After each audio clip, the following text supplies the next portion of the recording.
Hello everybody, welcome back to another video. Today I'm going to be showing you 8 things to do in New York City that I done on my October 2024 trip, as well as some travel tips. First and foremost, going in with Central Park, one of the most iconic areas in New York City, and it's something that's free to do. Now, we spent about 2 hours exploring Central Park, but we only explored around the outskirts of half of the area. So there's so much that you can do and see here in Central Park. It's perfect for a nice sunny morning. Now, we walked all the way up to the huge reservoir, which was absolutely amazing. We saw some turtles, and it was just a really nice morning to spend in New York. My second thing to do, a really good thing to do after Central Park, is the Natural History Museum, which is located western of Central Park, and it's absolutely huge. Now, honestly, you could spend a good few hours exploring this place. We spent an hour and a half just because we had so much to fit in within that day, but there's lots and lots to see. One of my personal favourites was the underwater area. Also included with our booking with the New York CityPASS, we got entry to one of the exhibits. We chose the new butterfly garden there, which was absolutely amazing. It was so amazing to see so many different types of butterfly, and it's probably my favourite butterfly garden that I've ever been in. Next up on my things to do is a bit of a no-brainer, but of course Times Square. Because our hotel was really close to Times Square, we just saw ourselves just casually walking past, but the first ever time you see Times Square is so incredible. There is so much to look at, see and do in this area. I do also recommend getting there nice and early at some point during your stay in New York City to get some bit more quiet photos, and also seeing it at night, but I did not get my phone out at night because I was a little bit too scared. There's so many different shops and places to eat. You could honestly spend hours just looking in all the shops. One of my favourites was the Disney store and the M&M store. Next up is Top of the Rocks and the Rockafellar area itself. So we spent a few hours exploring the Rockafellar area, and honestly I absolutely love this area. It had a really nice authentic feel about it and had some really awesome shops, including a lot of designer shops and some absolutely iconic places including Radio City, Jimmy Fallon and more. Now, of course, you do have to do Top of the Rocks. I actually can't decide quite yet which I preferred, Empire State or Top of the Rocks, but I think you've got to do the different types of the day.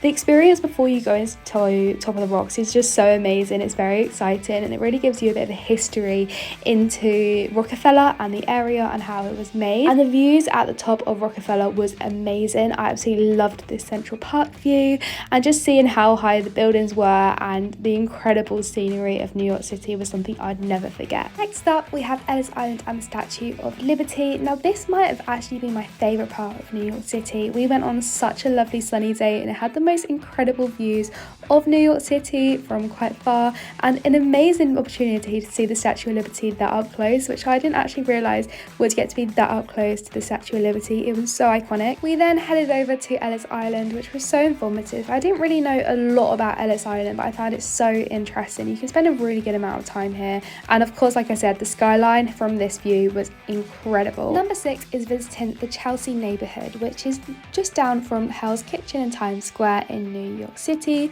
We visited Chelsea Market here, and it wasn't really what I was expecting, but there's lots of food and shopping opportunities in this area, and it had quite a nice vibe, just very busy. We then done the High Line, which is from 17th Street all the way up to 30th Street, and we walked the pretty much entire thing. It was also really busy here, as you can see, but it had such a lovely atmosphere. Everyone seemed so chill. It was a lot more quiet than the rest of the city, so if you're ever going that way up, definitely take the High Line. Next up, we have probably one of the most moving places in New York City, which is the World Trade Center area, as well as the 9/11 Memorial and Museum. We visited here on a Sunday, and it was the only part of the trip which felt so quiet and so empty, but in the same time so busy and overwhelming. Our New York City Pass also included admission to the 9/11 Memorial and Museum, which you do have to pay extra to get into.